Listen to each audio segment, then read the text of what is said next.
Donc, est-ce qu'il y a un commentaire ou un témoignage ou quelque chose à dire par rapport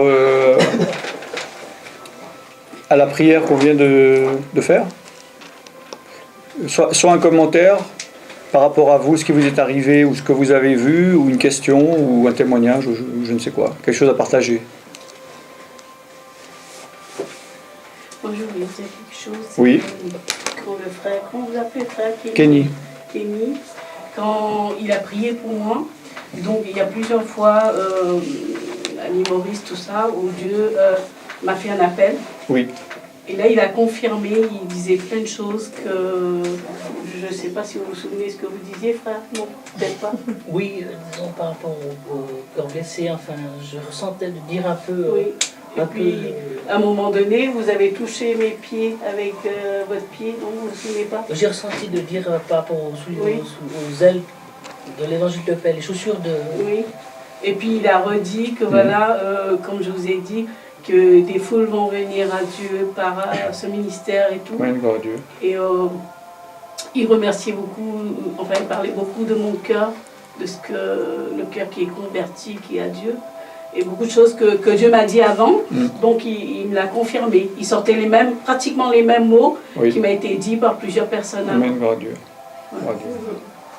Ça m'a touché, c'est vrai que ça m'a fait pleurer, ça m'a touché parce que je ne voyais pas le frère. Oui.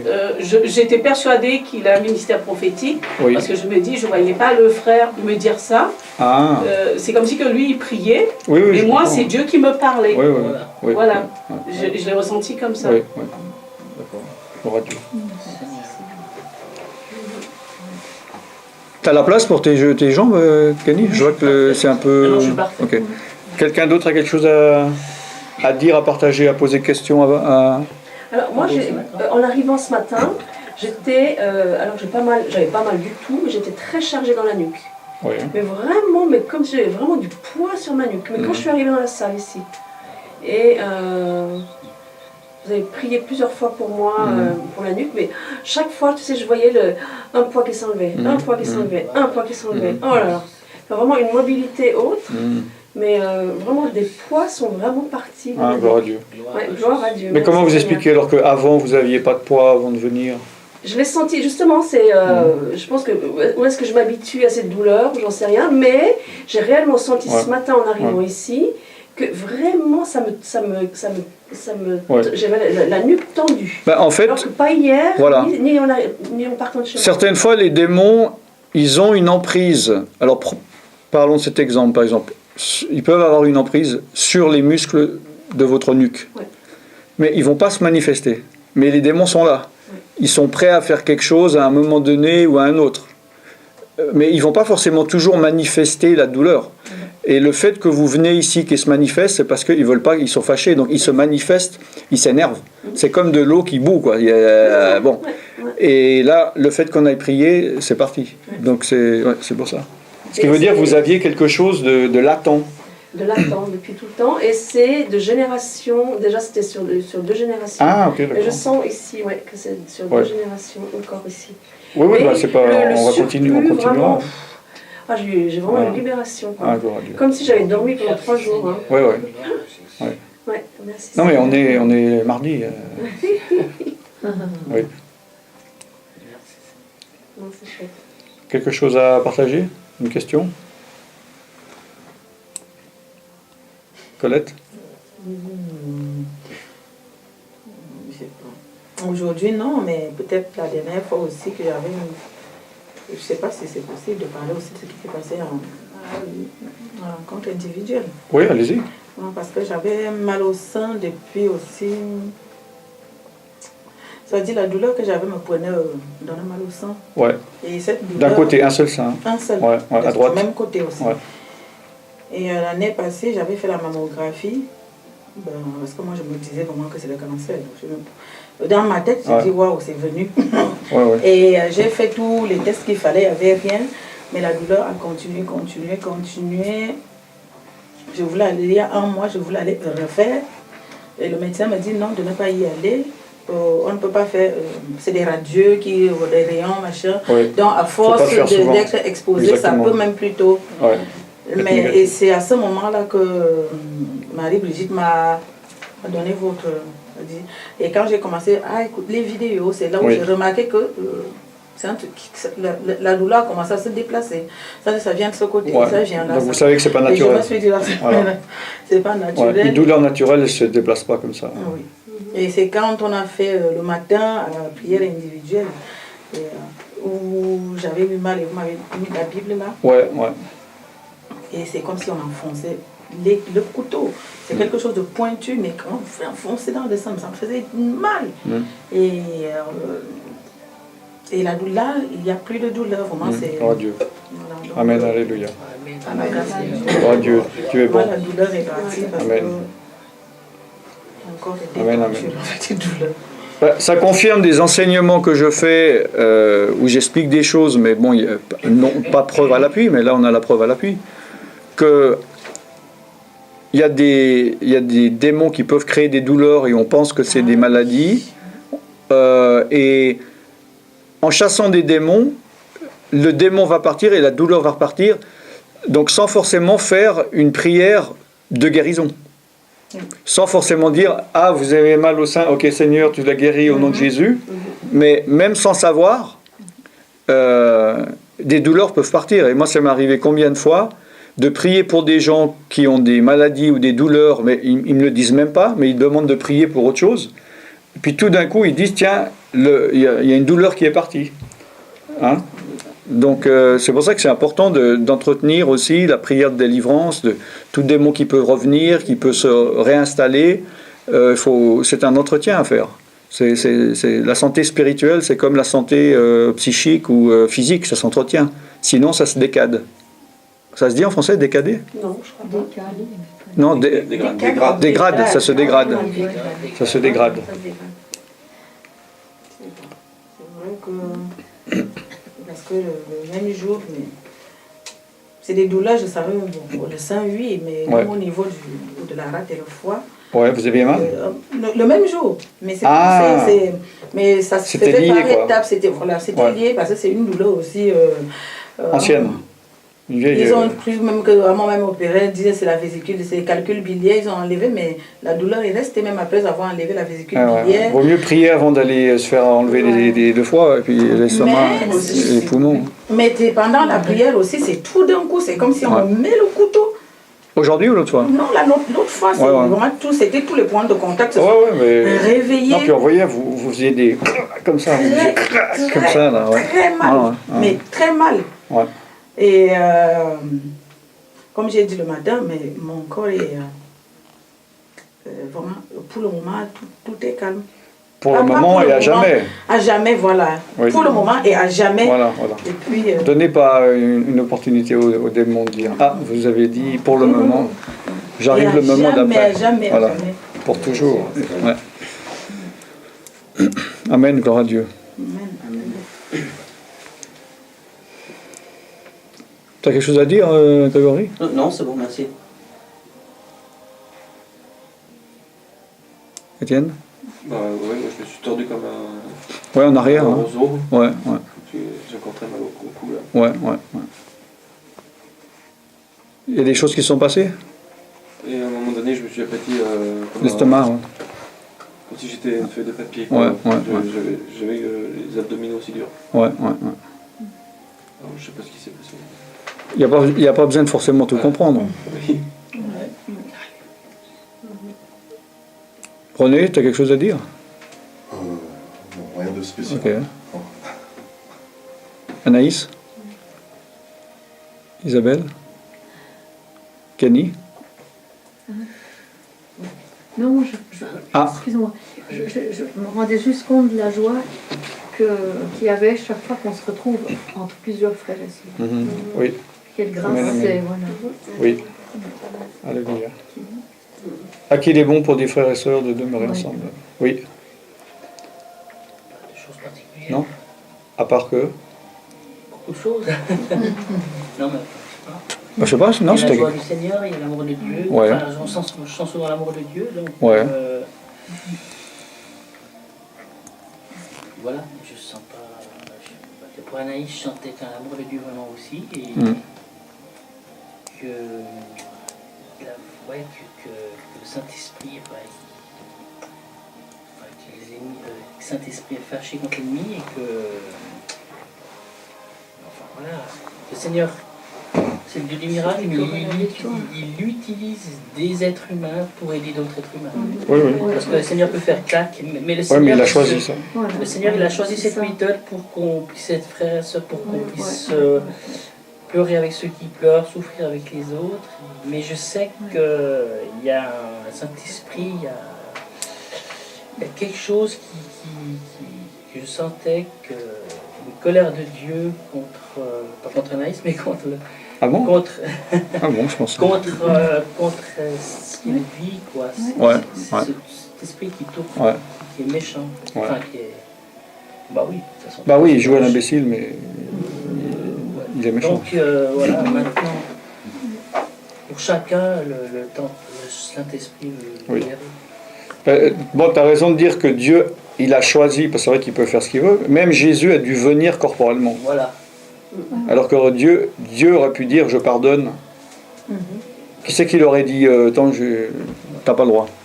Et Jésus a dû venir même corporellement et même lui a dû chasser les démons, ouvrir la bouche ou parler. Ouais. Anaïs, tu t'es déjà demandé ou pas? Si tu as quelque chose à dire? Oui. Ah bon, ok.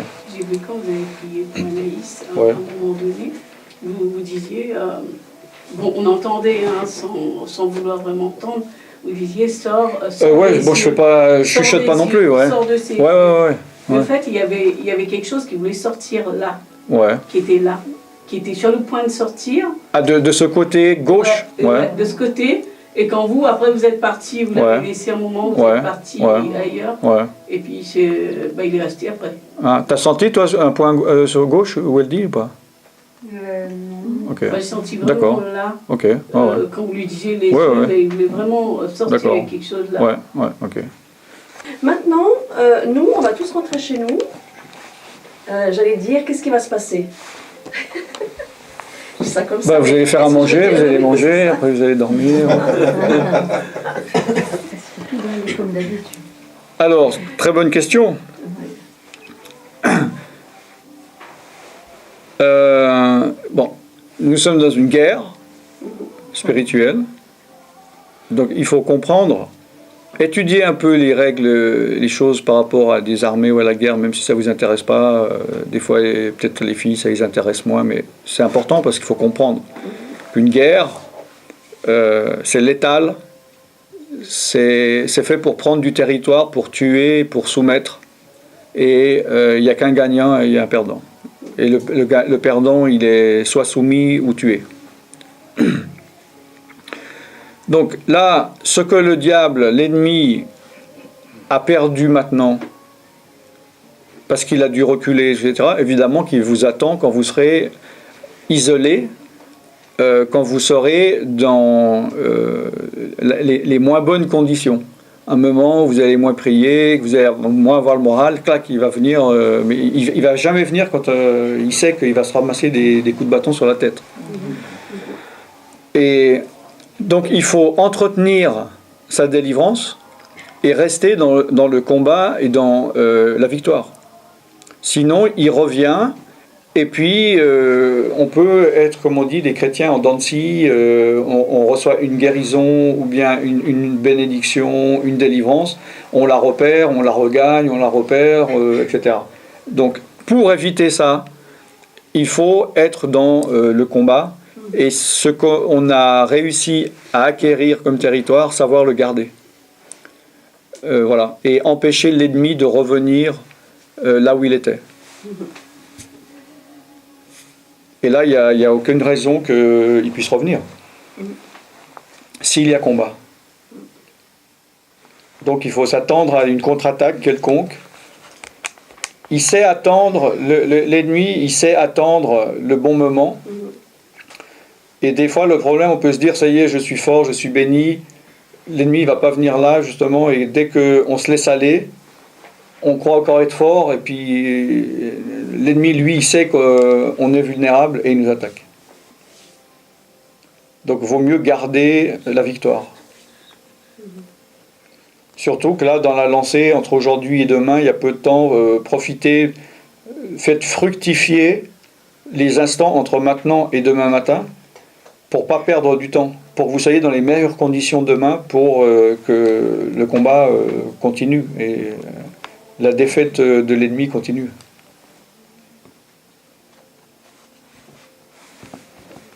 Oui.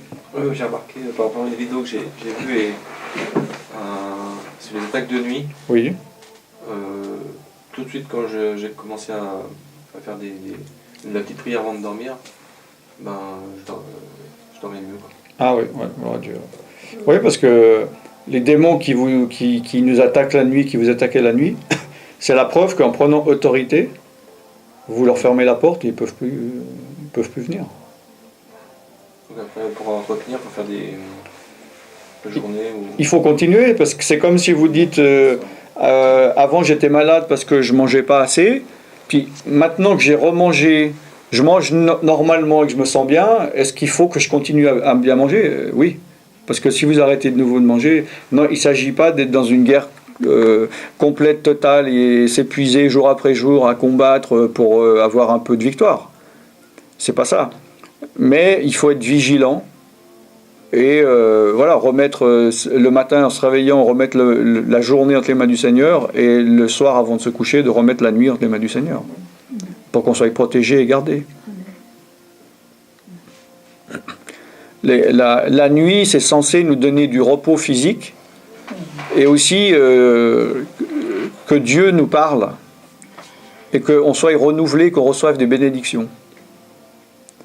C'est pour ça que l'ennemi essaye beaucoup de corrompre la nuit pour pas qu'on reçoive des choses, parce qu'il y a des choses que l'Esprit de Dieu peut nous donner que la nuit quand notre conscient est à l'ampoule fermée.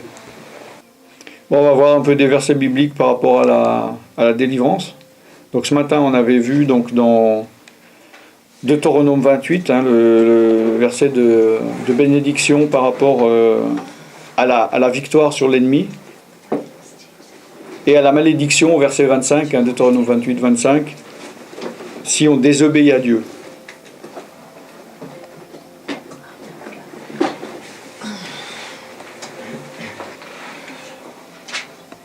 Donc on voit dans Deutéronome 32, 30,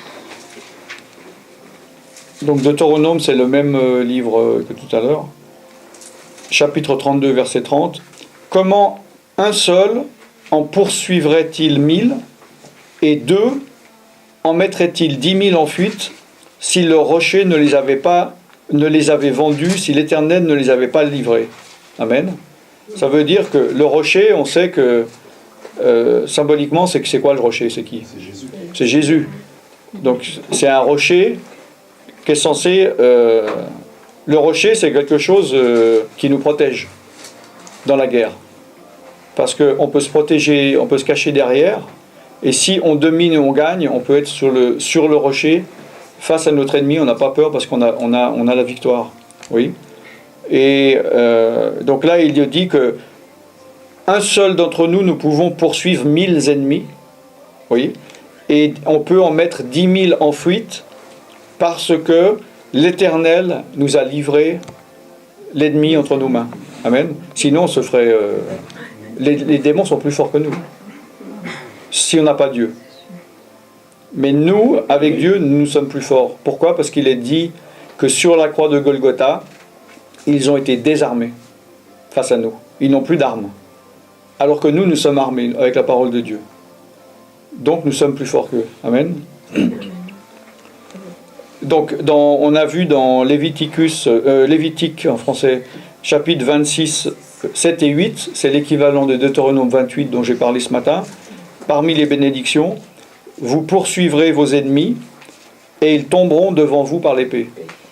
Qu'est-ce que c'est l'épée, le symbole de l'épée? La parole de Dieu. L'épée de l'esprit, c'est la parole de Dieu. D'accord? Eh oui.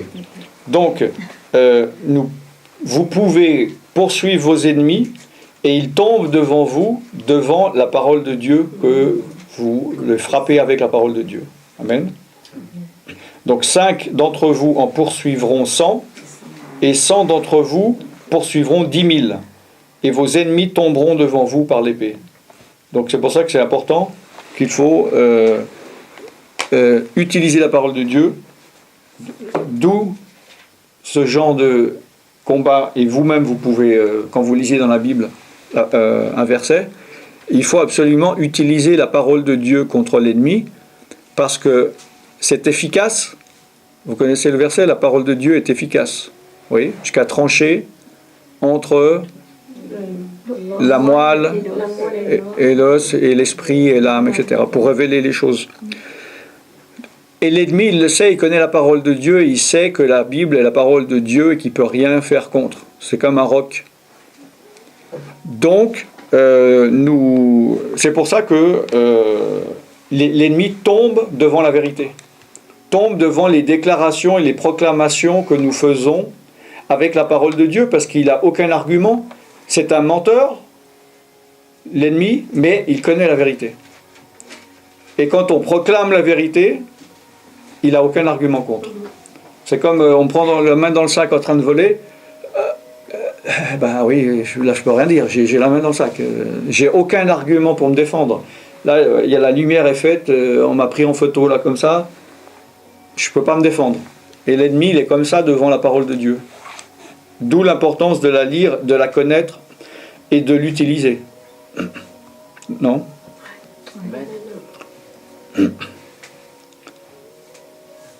Alors, aussi, des versets de... Comment dire de persévérance. Dans 2 Samuel 22, 38, 41, je pense qu'ils sont dans le livre 700 prières. Et c'est cette attitude qu'il faut avoir. Je poursuis mes ennemis et je les détruis et je ne reviens pas avant de les avoir anéantis. Je les anéantis, je les brise et ils ne se relèvent plus et ils tombent sous mes pieds. Oui. Je me ceins de force pour le combat. Tu fais plier sous moi mes adversaires. Tu fais tourner le dos à mes ennemis devant moi et j'extermine ceux qui me haïssent. Amen. Donc ça c'est une parole. Bon là j'ai pas dans le contexte, mais je pense que c'est David qui disait ça. Ça c'est une attitude de guerrier et de vainqueur. Il faut avoir un mental d'acier et de vainqueur dans le combat spirituel. On ne peut pas aller en guerre en disant oh, j'ai peur de mes ennemis, je veux quand même pas leur courir après, les poursuivre, mais bon, si jamais il y en a un qui m'attaque, bon, je vais essayer de me défendre, mais j'espère que... Non, ça c'est pas un soldat, ça faut le jeter à la mer, un gars comme ça. Il va créer que des problèmes sur le terrain de bataille. Hein? Mais il dit, je poursuis mes ennemis. Donc il n'a pas peur de ses ennemis, et non seulement quand l'ennemi a peur devant lui, poursuivre l'ennemi, c'est que quand l'ennemi voit qu'il est perdu et qu'il part en courant, c'est pas lui dire allez au revoir, c'est continuer à lui courir après jusqu'à les détruire. Hein? Dieu a demandé au peuple, aux Israélites, d'exterminer leurs ennemis. Ouais, non pas dans certains cas d'en faire des prisonniers ou de les garder en vie, mais de les exterminer. Et je ne reviens pas avant de les avoir anéantis. Je les brise et ils tombent sous mes pieds. Hein? Et là, il se rend compte, il dit, je me ceins de force pour le combat, et c'est Dieu qui fait plier sous moi mes adversaires. C'est Dieu qui nous aide à avoir la victoire. Sans Dieu, sans l'Esprit de Dieu, nous ne sommes rien. Oui. Les ennemis des Israélites étaient plus nombreux et plus puissants qu'eux. Vous savez ça? Donc, mon ennemi, votre ennemi, vos ennemis, ils sont plus nombreux et puissants que vous. Ça, c'est une réalité. Mais avec Dieu, je suis plus puissant qu'eux et j'ai la victoire. C'est ça qu'il faut comprendre. Amen. Et il dit là que Dieu fait tourner le dos à mes ennemis devant moi. C'est Dieu qui cause. Des fois, on a vu aussi dans l'Ancien Testament, il crée la confusion chez l'ennemi. Oui. Ils se sont battus entre eux, ou ils ont entendu une rumeur, ils ont eu peur, etc. Dieu cause ces choses-là parce qu'il nous protège en tant que peuple de Dieu. Amen.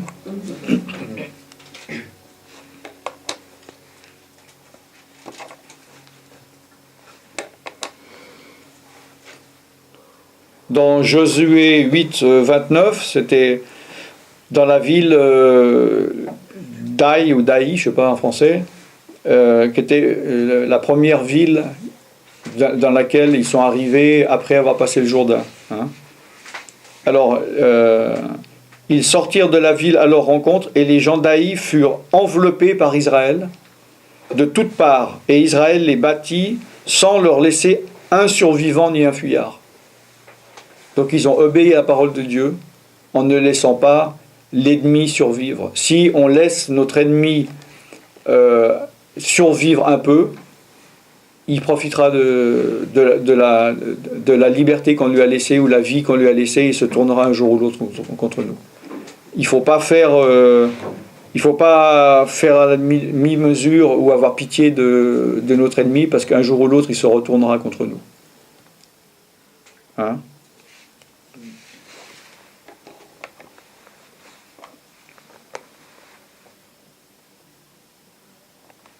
Alors il y a les cas où Dieu aide surnaturellement les Israélites et de même Dieu peut surnaturellement nous aider, nous protéger. On voit dans Josué toujours chapitre 10 versets 10 à 11 que devant l'ennemi qui fuyait devant Israël, Dieu il a fait tomber du ciel sur eux des grosses pierres. D'accord ? Et ceux qui moururent par les pierres de grêle, donc apparemment c'est de la grêle, ils furent plus nombreux que ceux qui furent tués avec l'épée par les enfants d'Israël. Donc manifestement, si Dieu a intervenu, c'est qu'ils voyaient que peut-être leurs ennemis étaient trop nombreux pour eux et ils n'auraient pas pu les vaincre par eux-mêmes. Et Dieu est intervenu surnaturellement en leur envoyant des pierres de grêle sur l'ennemi. Et spirituellement, Dieu le fait. Simplement, nous, on ne le sait pas, on ne le voit pas. C'est pour ça qu'il ne faut pas craindre l'ennemi, il ne faut pas craindre un ennemi plus puissant que nous, parce que s'il est trop puissant pour nous, Dieu va intervenir surnaturellement pour faire quelque chose qui fait que notre ennemi, on ne va même pas devoir le combattre, ou il va tomber facilement devant nous parce qu'il est déjà blessé. Oui. C'est comme les Égyptiens c'est ça. Ouais. Qu'elle a refermé l'eau, quoi. Voilà, exactement. Il a fait refermer l'eau sur les Égyptiens de manière surnaturelle, parce que peut-être que sûrement presque, s'il n'avait pas fait ça, peut-être les Israélites seraient tombés dans les mains des Égyptiens, parce que c'était quand même l'armée, et apparemment, à ma connaissance, les Israélites à l'époque n'étaient pas armés. Parce que je ne pense pas que les Égyptiens leur ont offert à chacun une épée en partant. Donc ils étaient désarmés. Et donc Dieu est intervenu en effet pour faire tomber une armée motivée, professionnelle, à la poursuite des Israélites. Amen. Amen.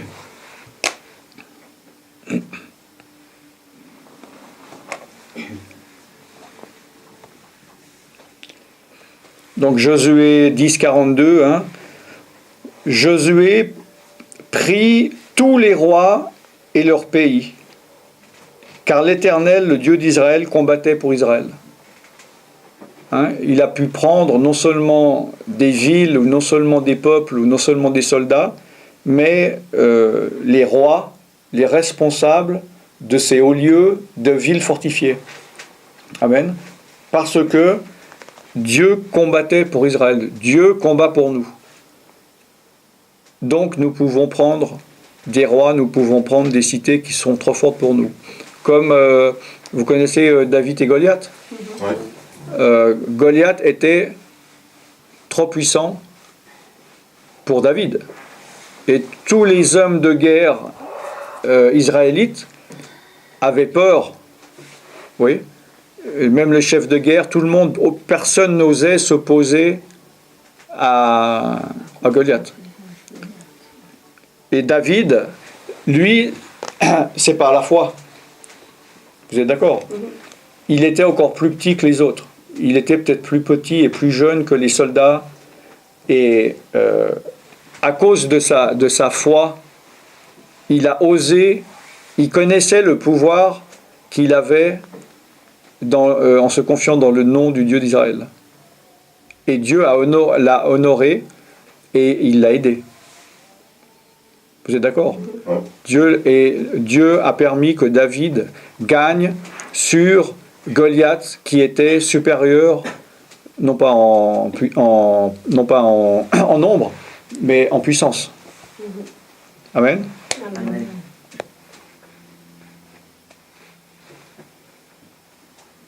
Et comme vous disiez, si je peux me permettre, Permettez-vous.